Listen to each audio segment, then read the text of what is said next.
Mosaic, a daily news program from Link TV, presents a selection of news reports from independent and state-controlled broadcasters from throughout the Middle East.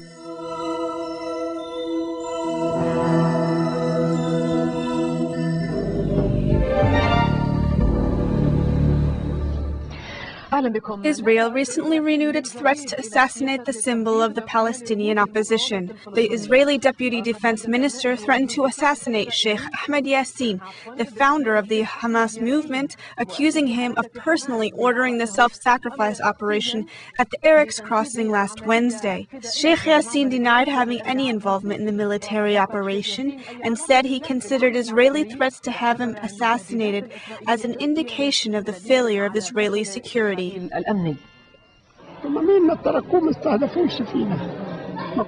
All of us were targets. They targeted and tried to assassinate all the Palestinian leaders, but they failed. Their attempts failed. Will you take preventative security measures? Whoever doesn't take security measures would be crazy.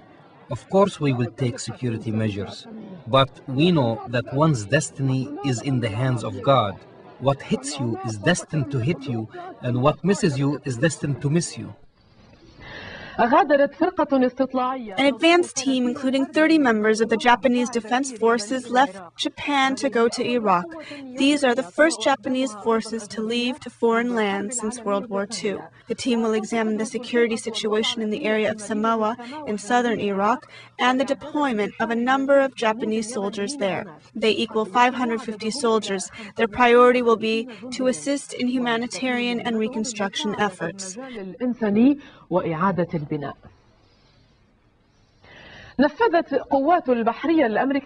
U.S. naval forces participated in naval training operations with Kenyan armed forces in the area of Kalamo on the Kenyan shores. These trainings aim to confront a wave of threats against U.S. interests in Africa, including Kenya. This is the fourth year that these joint trainings have been conducted, with hundreds of forces on both sides participating. 3 Israeli Refusnik movements who refuse to serve in the occupied Palestinian territories are holding a demonstration near Kisofim Junction in eastern Gaza.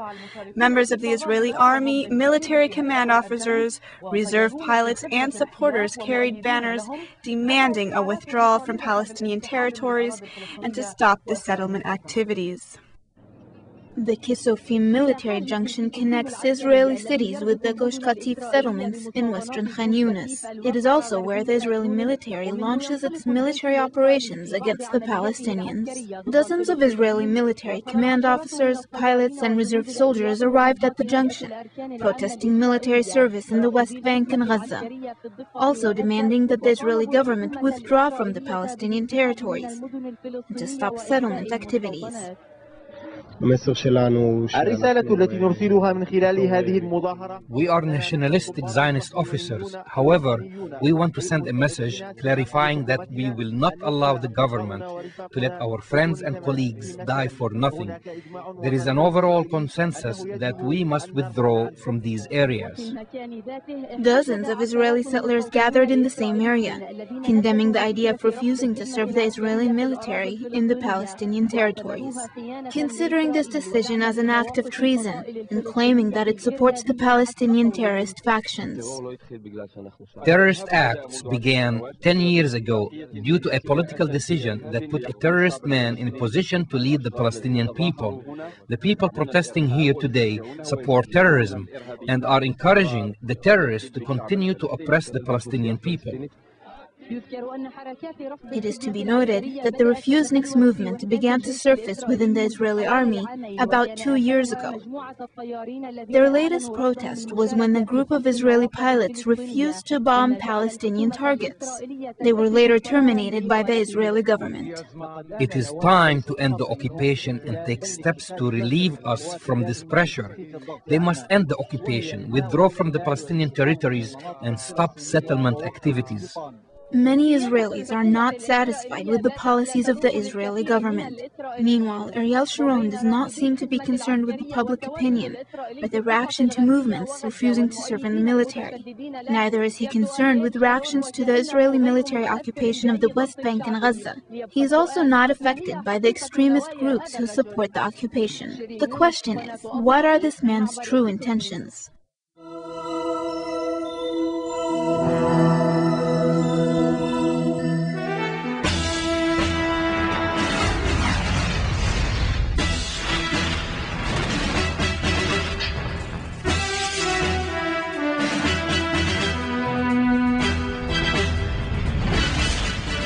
Starting with Iraq, a blast went off in Baghdad on Friday after U.S. soldiers spotted a roadside bomb.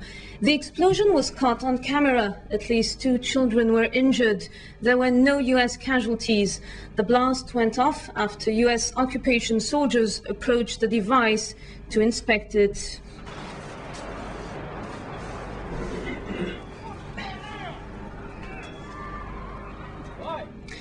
Local Iraqis and workers at the Royal Cemetery in Baghdad have speculated lately that one of the last hideouts of Saddam Hussein before the fall of Baghdad was at the National Monument. The Royal Cemetery contains the tomb for the Iraqi royal family. The Royal Cemetery is a monument with special status, and its upkeep is paid for by the Iraqi Council. The cemetery is located in a middle-class residential neighborhood, Adamia, in northwest Baghdad. German Chancellor Gerhard Schröder has again ruled out deploying soldiers to occupied Iraq, even if NATO agrees to send troops to the war-ravaged country, but is open to a humanitarian engagement. Meanwhile, an advanced team of about 30 ground self-defense force members is set to leave for Iraq on Friday night in what will be the first dispatch of Japanese troops to a state in conflict since the Second World War. The team will check local security and prepare for the planned deployment of 550 Japanese ground troops to provide humanitarian and assistance in the southern Iraqi city of Samawa. Iraq's leaders headed to the United Nations on Friday for talks on the country's future as pressure mounted from a leading Muslim Shiite cleric, Ayatollah Sayyid Ali Sistani, who has mobilized thousands behind the call for direct polls. On the ground, the police officer said Friday that 2 Iraqi policemen were seriously injured in an attack in northern Iraq's main city, Mosul, and 6 Iraqi civilians were killed during the last days in different incidents. An anti-tank mine planted along a road in Tikrit destroyed a university bus that drove over it on Thursday, killing 2 students and the driver while seriously injuring another person, according to the U.S. military. Earlier this week, 3 Iraqi civilians were killed when rocket-propelled grenades were fired at U.S. troops in the flashpoint town of Fallujah. Officials said Friday that a plane carrying Georgia's Defense Minister David Devzadze was shot at as it was off from Baghdad's airport to return to the Caucasus country overnight, but no one was hurt in the attack. In the latest political development, the U.S. Civilian Overseer for Iraq, Paul Bremer, will stop at the White House before attending next week's UN talks with Iraq's Interim Governing Council in New York. On Monday, Bremer will go to New York with Governing Council President Adnan Pashashi for talks at UN headquarters. Earlier, Pashashi told reporters that he, Bremer, and the UN Secretary General Kofi Annan would hold 3-way discussions at UN headquarters. Pashashi said the Council hoped the UN could help in forming a 250-member Transitional National Assembly, which is to be activated on May 31st. At the U.S. State Department, spokesman Richard Boucher said that Washington was eager for a UN role in the return to Iraqi sovereignty. A major concern for Pashashi and the 24 other members of the Council is the insistence by Grand Ayatollah Sayyid Ali Sistani, the spiritual leader of Iraq's majority Muslim Shiites, that direct elections be held to select members of the Assembly. Sayyid Sistani is rejecting U.S. plans to select the Transitional Assembly through a regional caucus system. Pashashi warned that Iraq would have to live 2 more years under the U.S.-led occupation if the timetable for power transfer outlined in a November 15th agreement between the Council and the coalition was not adhered to. Iraq this week dumped the dinar for a new currency. The deadline expired on Thursday for Iraqis to exchange their old dinars, stamped with ousted President Saddam Hussein's face, for the new notes bearing images of scholars and artifacts brought into circulation 3 months ago by the US-led occupation. As the deadline neared, the dinar soared to a post-war high of 1,000 to the dollar, compared with 3,500 during the US-led invasion of Iraq launched last March. In Lebanon, the state prosecutor for financial fraud, Khalil Rahal, continued to investigate the case of a cargo plane which arrived from Baghdad carrying 90.5 billion new Iraqi dinars worth $12 million US. The prosecutor ordered the arrest of 4 people on charges of smuggling. They were intercepted Wednesday at the airport. It was not immediately clear how the plane could fly out of Iraq carrying that much currency under the eyes of the US-led occupation forces. And such a transaction needs the permission of Lebanon's central bank. Smuggling of the new dinars out of Iraq by traders hoping to make hefty gains has caused the currency's value to spike wildly. And Iraqi central bank officials have conceded that large quantities of the new dinar might be smuggled to neighboring countries. On the second day of his visit to France, the head of Iran's Supreme National Security Council, Hassan Rouhani, held talks with French Foreign Minister Dominique de Villepin. The talks covered Iran's nuclear program, the Middle East conflict, and post-war Iraq. Rouhani criticized Washington's interference in Iran's internal affairs, while Villepin praised Iran's cooperation in the nuclear field. The 3-day visit of the head of Iran's Supreme National Security Council, Hassan Rouhani, to Paris marks a new era of improved ties between the two countries, after France, Germany and Britain laid the groundwork last fall for Iran to allow surprise international inspections of its nuclear facilities. Rouhani insisted Iran is respecting its nuclear safeguards agreements with the International Atomic Energy Agency. Amid allegations, the country is continuing to assemble centrifuges that can be used to enrich uranium. He said since the Islamic Republic's nuclear activities are peaceful, we are not worried about the inspections, and de Villepin welcomed Iran's ongoing cooperation. I am happy about the progress made by Iran regarding the transparency of their nuclear program in accordance with the engagement of October 21st. This represents an important step. We want to go forward, so I've reminded Dr. Rouhani of the expectations of the Europeans about the adjournment of the enrichment and reprocessing activities on the ratification of the additional protocol of the International Atomic Energy Agency, now signed by Iran. Rouhani strongly criticized Washington for its interference in Iranian national policy. The United States are only looking after their own interests and are trying to show their hostility towards the Iranian people. I think that the situation with the last American presidential election, which was dramatic and catastrophic, doesn't allow the US to talk about elections in any other countries. Both men, meanwhile, called for a rapid transfer of sovereignty to the Iraqis, with the UN playing a primary role in the process. And the top Iranian official expressed concern regarding the crimes committed by Israel against the Palestinian people. He said the failure of all the peace processes is the action of the Israeli government. In an exclusive interview with Al-Manar's channel's envoy to Paris, the head of Iran's Supreme National Security Council, Hassan Rouhani, said it was impossible that relations with Washington remain cut forever. He said that if there was to be any relation with the US, then it should be based on mutual respect, not that of the strong and the weak. Rouhani added that if relations between the two sides are to resume, then it would be on a strong basis, not like that of the Shah's era.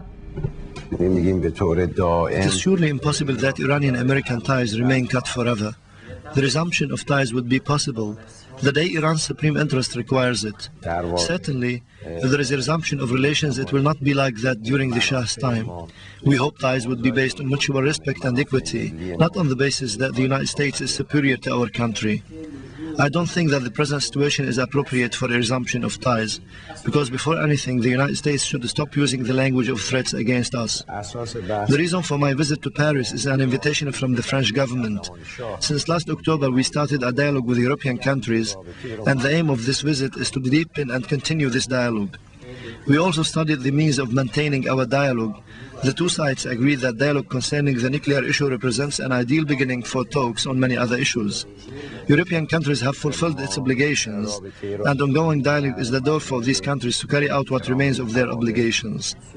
Concerning the Iraqi issue, there are lots of common points between Iran and France, and on the Palestinian issue we also have many points in common.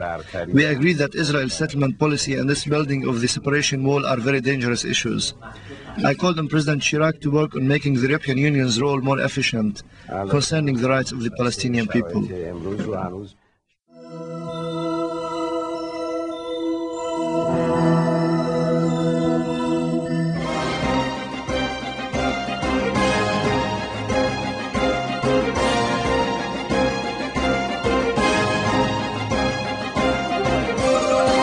In Rabin's Square in Tel Aviv city, about 120,000 people who support right-wing parties demonstrated against Ariel Sharon's policies after announcing that he intends to evacuate settlements and separate from the Palestinians.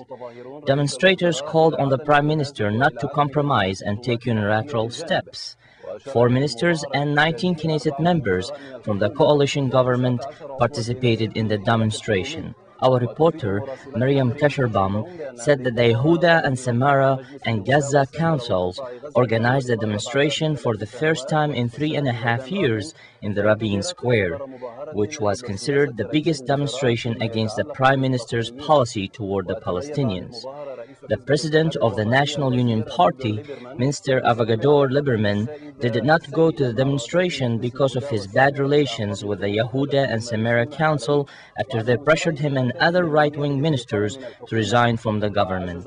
Security forces intensified their presence in the area of the demonstration and the streets that lead to it on an unprecedented scale. Considering what he said last year and the power that these demonstrators have, we have no doubt that in the end, his party will try to get rid of his plan, which we think will bring us big problems.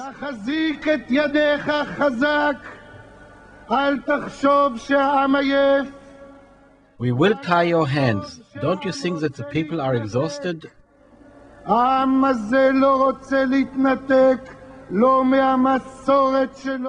Don't you think that the people want to separate? This nation doesn't want to separate from its traditions, its Hebrew Bible, its history, and its land. Ariel Sharon, as we are witnessing a comprehensive victory in the international war on terrorism, and this particular time we are hearing the voice of weakness from you. If we don't hold firm here, won't ships like Karen A be able to dock in Gaza unhindered? Will that be the international port of the Palestinian state? God forbid. If that were to happen, won't that Palestinian state be able to unload missiles, including land and air missiles and Katyusha rockets there? If we were to leave the Palestinian areas and Gaza, it will not be difficult for them to launch their missiles. ونعود إلى الكنيست وكلمة رئيس الوزراء أرييل شارون التي ألقاها قبل قليل حيث Now we turn to the Knesset, where Ariel Sharon recently delivered a speech saying that the Israeli government accepted the roadmap to achieve peace with the Palestinians. He added that if it should become clear that Israel has no Palestinian partner, then he will develop certain measures which he will discuss with the coalition government and the Knesset before their implementation. ביישום מפת הדרכים בתקופת ממשלת אבו מאזן. We have been implementing the roadmap since the government of Abu Mazen was in office. Today, we are still taking steps to fulfill our commitment. If we should find a Palestinian partner to negotiate with, someone with the ability and the courage to dismantle terrorist organizations and lead his people to peace and security, then we would be able to continue implementing the roadmap and go to the next phase of it. If that were to happen, the security that will be achieved will enable us to improve the standard of living of the Palestinians. We will hand other cities to the Palestinian Authority to take over security responsibilities responsibilities. We will end closures and curfews, remove checkpoints and let traffic resume. Economy and trade will be revived and more. ביטול אוצרים וסגרים, הסרת מחסומים, חידוש התעבורה, חיי הכלכלה והמסחר ועוד. אם יגיע הרגע בו יובהר Time should come when it becomes clear that we have no partner in the negotiations, someone we can implement the roadmap with. Then, of course, I will develop steps, and the government will have to decide on how to implement them with the approval of the Knesset. We will be able to conduct a serious and comprehensive discussion about the subject matter. So far, these steps have not been developed yet, and of course, they are not open for discussion at this time. ובוודאי שעדיין אינם עומדים היום על הפרק. وتواصل الكنيست في هذا الأوان النقاش السياسي. Knesset members discussed Ariel Sharon's political proposal. During this discussion, Ariel Sharon explained his proposal, and then the opposition leader, Shimon Peres, was given a chance to speak.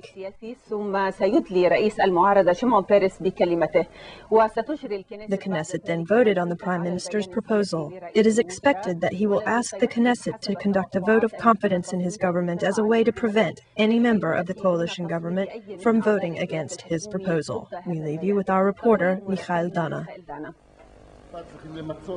النقاش السياسي الذي استهلت به الكنيست جلستها بعد ظهر اليوم جاء بناء على طلب كتل المعارضة وفي مقدمتها رئيسة كتلة العمل ميماد داليا إيتسيك التي طالبت. Political discussions was resumed in the Knesset in the afternoon in response to a request made by the opposition parties led by the president of the Labour Party, Dalia Itzik, who demanded that Ariel Sharon explain his proposal to Knesset members, especially concerning the issue of evacuating settlements, as he said in his announcements. Opposition parties postponed their demand to discuss several other scheduled proposals, such as the call for a vote of confidence to make time for this political debate. According to Knesset procedures, Article 40b, when such discussions take place, Ariel Sharon must be present throughout the discussion. The president of the Labour Party, Dalia Itzik, and the Knesset member Yossi Sarid, who demanded this political debate, strongly criticized Sharon, saying that he wasted 3 years without achieving any tangible results on the political level. They also said that he may waste another opportunity to advance the peace process if he maintains his current policies. When speeches ended, Knesset members conducted a discussion with the participation of many members of the coalition government and opposition parties. والمعارضة. אין מה לעשות, אני ראש הממשלה. אתה עברו 3 שנים יקרות. אתה תיכנס. There is nothing that one can do with you, Prime Minister. 3 years have passed. You will enter history as the Prime Minister of talks and statements. איך כל פעם לגלגת עליי? באיזה מין יוהרה? I will never forget what happened when I was in your government. You constantly underestimated me, as if I did not understand anything about the security fence. You said, "What is a security fence? 1,000 people have been killed. It took 1,000 people to die before you agreed on building the fence. Now you are defending this fence with all your might." When you were elected with a majority, I truly believed that you could change the direction of this country. I, and many like me, believed in you.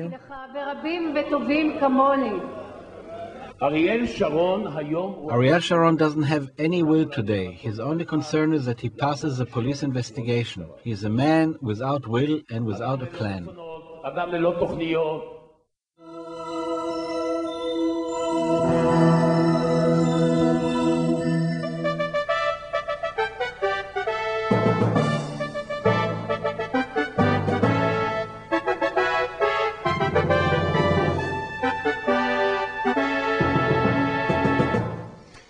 And in a bid to demonstrate the potential for cooperation between their two peoples, 8 Palestinians and Israelis reached the top of a previously unclimbed Antarctic mountain on Thursday. The expedition, which includes 2 women, departed in a rented British yacht on the 1st of January this year from a Chilean Navy base and reached Antarctica after sailing 965 kilometers through some of the world's most dangerous waters. After that, they trekked for a week on Antarctic soil to the foot of the mountain. Expedition leader Haskell Nathaniel said that the peak of the snow-capped 997-meter mountain near the Bruce Plateau in Antarctica had been named the Mountain of Israeli-Palestinian Friendship. Now stand atop this unnamed mountain. By reaching the summit, we have proven that Palestinians and Israelis can cooperate with one another with mutual respect and trust. Despite the deep differences that exist between us, we have shown that we can carry on a sincere and meaningful dialogue.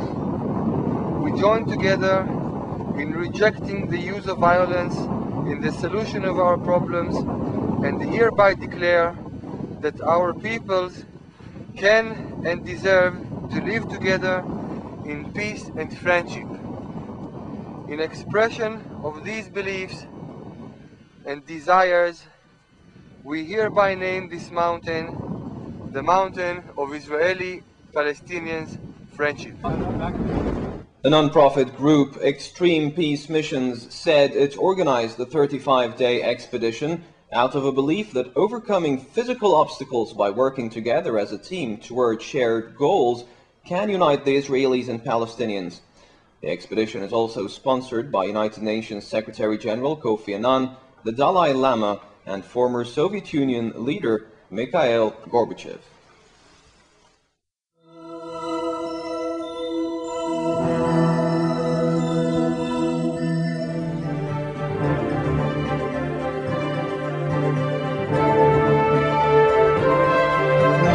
The British Broadcasting Corporation stopped the talk show program of Robert Guillory Silk after he wrote an article attacking Arabs. Guillory now says that his criticism was not intended against all Arabs and explained that his article, which appeared in the Sunday Express newspaper on the 4th of January, was a rerun for the same article that was published in April 2003 in the same newspaper. He says that at the time, the article was written in response to positions held by people who were opposed to the British war on Iraq. After realizing that his comments about Arabs have generated angry responses from human rights and anti-discrimination organizations in Britain, Robert Guillory Silk apologized. Guillory, the host of a popular talk show on BBC, said that the article was published out of context. He says he is very sorry because his words have caused him embarrassment and a lot of harm. However, apology is not enough, not even to those in charge of the prominent British media agency who stopped broadcasting his talk show to demonstrate the overwhelming dissatisfaction with the immoral and psychological damage done to an important segment of the British society. The BBC announced that comments made by the host of the very successful talk show in Britain, Guillory, does not reflect its views at all. والذي يحمل اسمه كيلروي لا تمثلها بتاتا. وكان كيلروي وفي مقالة له في صحيفة السانداي إكسبرس قد تهجم. In his article in the Sunday Express, Guillory attacks Arabs and their history and their contributions to civilization. He tried to justify all measures taken against Arabs in the name of the war on terrorism and building democracy by holding them at fault on the moral and educational levels. تحت مسميات محاربة الإرهاب وإحلال الديمقراطية. Guillory's comments and misguided analysis generated negative responses from British politicians and academics and angered the Muslim and Arab community. President of the Parliament Racial Equality Committee, Tupper Phillips, said that Guillory's comments were undisputedly stupid. The Labour Party member Lane Jones introduced an initiative condemning these racist remarks, calling on BBC to reconsider their contract with Guillory Silk. في عقد عمل كيلروي سيلك.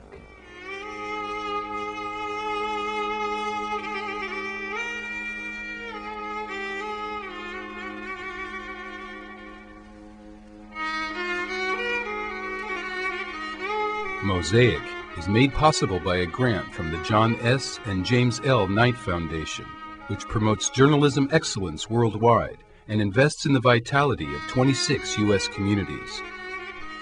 And the William and Flora Hewlett Foundation. Additional support is provided by the Firedoll Foundation and Henry and Virgilia Dakin.